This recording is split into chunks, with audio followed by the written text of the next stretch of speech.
Hello there. Peace, everybody.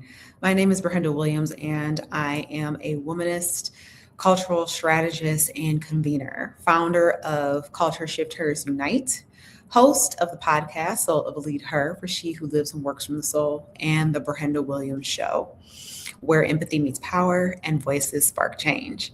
And I'm checking in to touch more on my Soft Power Sunday and a post that I made earlier this week on LinkedIn about love as infrastructure.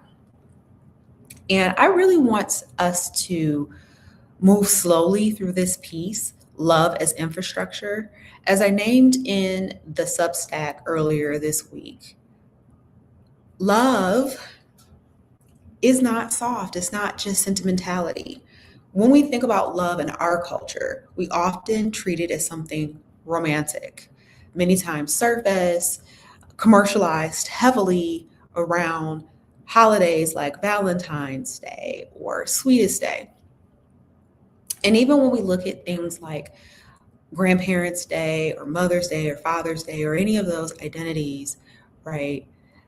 The notion is it's performative. It's the gift giving.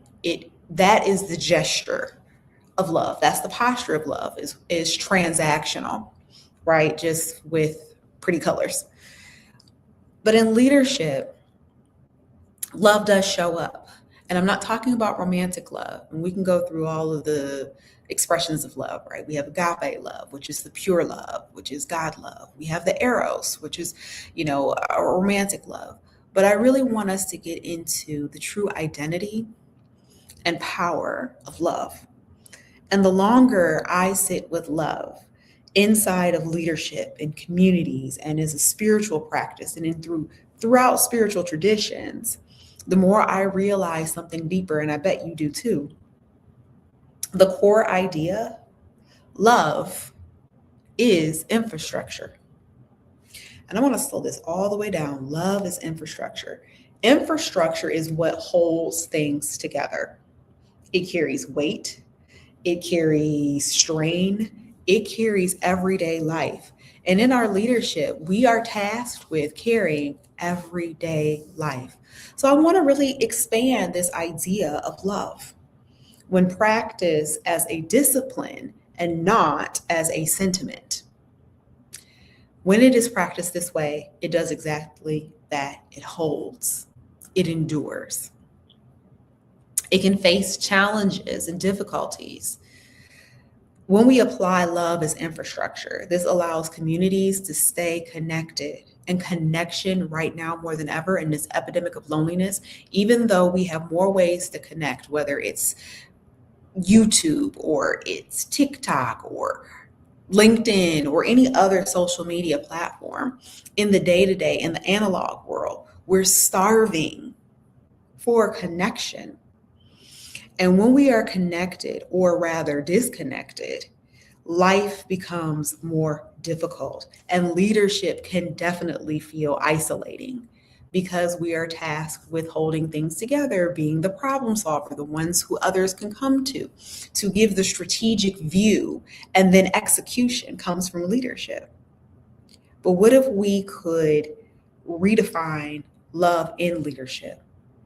Yes, we talk about strategy and leadership, but infrastructure is the endurance.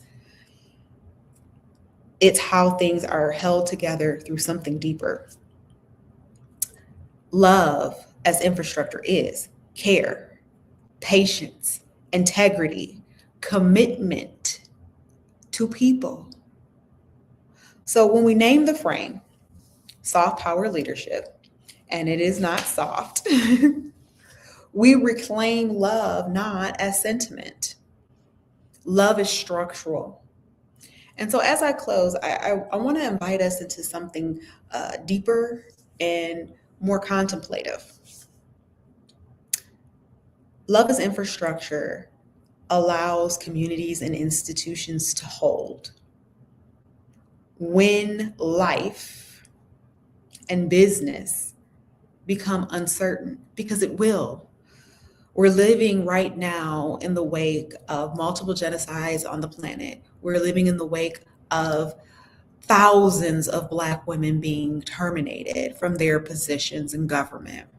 We're facing shutdowns. We're facing scarcity of resources and funding.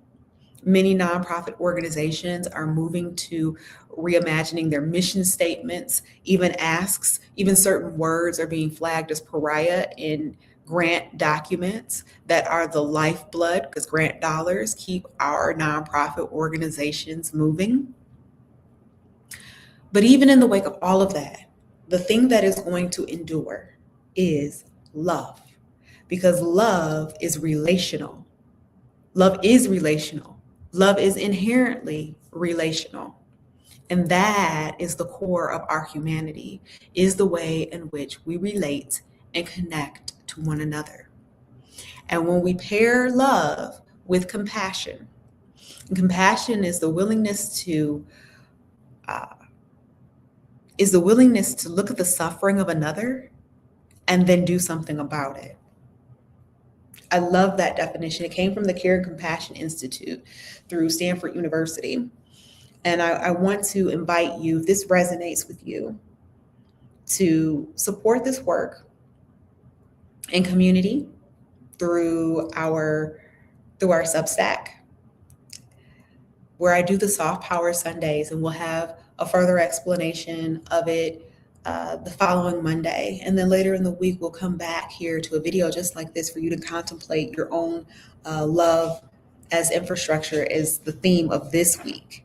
And so your call to action is this: the unseen forces that hold communities together, the discipline that sustains connection under pressure, and the quiet structure beneath leadership that actually endures. And that's what we're looking at.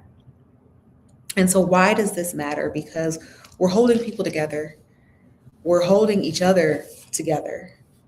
And what I really want to invite you into this week is look at how love appears as an infrastructure in your organization.